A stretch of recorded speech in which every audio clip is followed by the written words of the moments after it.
have been the largest number of people ever to visit the Wickford Junction Train Station that opening day back in 2012. When the band played, officials gathered, and the U.S. Secretary of Transportation spent most of his time praising the Rhode Island congressional delegation while proclaiming the $44 million project a success, even before the first train had officially taken off.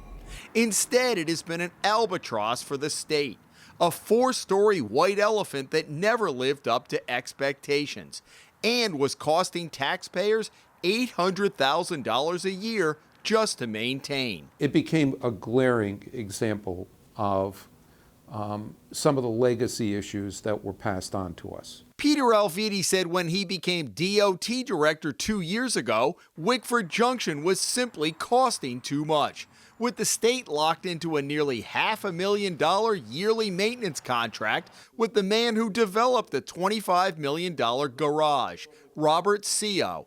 It might have made sense if more people were using and paying to park at the 1,100-car garage, but they weren't then and aren't now. So Alviti moved to get out of the contract and have the DOT take over operations at the facility. That decision has come with mixed success and some recent problems at the station. They include the breakdown of all 3 elevators, 2 in the lobby and 1 on the back side of the station. In December, all of the elevators were out for a day, and in January, a day and a half because the state had failed to execute a maintenance contract.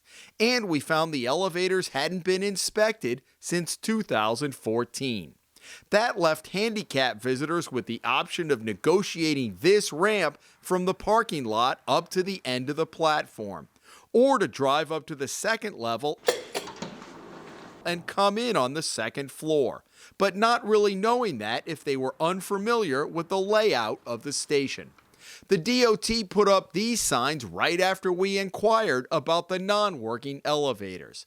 After a snowstorm earlier this month, the main stairs leading up to the platform looked like this, when Alviti said a company it contracts with was supposed to have them shoveled. We've had some bumps along the way, and when we take over a large facility like this, there are bound to be those bumps. Alviti claims the state will save $5 million over the next decade, even after paying CO $750,000 to get out of the maintenance contract.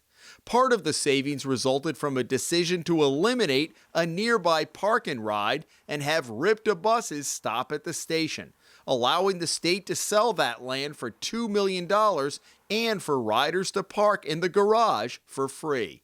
The rest comes from contracting out some of the services and having certain maintenance tasks done in-house by DOT employees. Alviti said under the new plan, the state is now paying $40,000 a year for janitorial work, $25,000 for maintenance, and $30,000 for snow removal, for a total of $95,000, instead of the $489,000 it had been paying to CO. But Alviti didn't include any of the staff time allocated to the station by DOT workers, an elevator maintenance contract that the state is finally entering into, or other maintenance items such as non-functioning lights in the garage. The state in 2015 also built a new entrance to the station from Route 102 at a cost of $370,000. Alviti says to make it easier for RIPTA buses to get in and out. But the state had already paid $1.2 million for a permanent easement when the station was opened in 2012. And for years it functioned just fine for traffic going in and out of the train station. Part of what we wanted to do was to divorce our operations from having the need to traverse over private property to get to our public facility, and provide ourselves with our own state-owned entrance and exit to the facility for the buses and for automobiles. But that entrance wasn't causing any problems, was it? In order to get to a public facility, you had to travel over private property. But you had an easement to get in there that you We paid had- pretty good money for. We had an easement that we paid money for, but we found that it would be much more efficient for the buses to enter and exit in their own entrance nearer the facility than it would having to traverse the private roads to get to the So it was worth, facility. in your mind, another $400,000 for that Yes, entrance? absolutely. Instead of the $1 million that you paid to get that easement to go in? Correct. And while it may be easier for the buses, we found many motorists using it as a cut-through over to the stores in the Wickford Junction Plaza.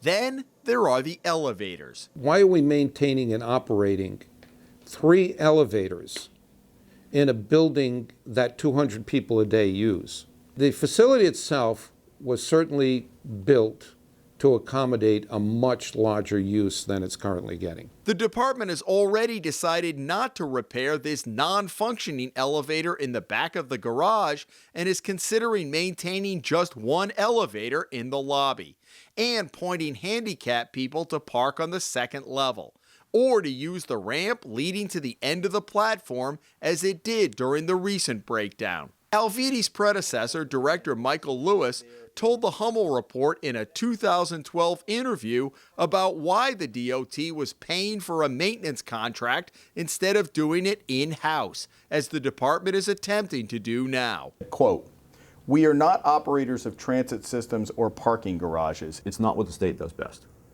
Maintenance is not our strong point, and I don't mean that in a demeaning way. It's like, that's not what we're funded to do. We're about building highways and bridges. We're about building highways and bridges. Yeah. What do you say to that? This department under Governor Raimondo's administration is about providing transportation systems in Rhode Island for the future that both employ people now and create jobs now and create an economic environment for the future. Has the state given up on ever charging to park in that facility? I don't see a need. There's no great amount of revenue we're going to make from those people. The original, you may not see it, but the original planners, their whole Right. cost structure was based on And periods that by right. 2020 we're going to have 1,100 people a day, and this is going to offset all of that.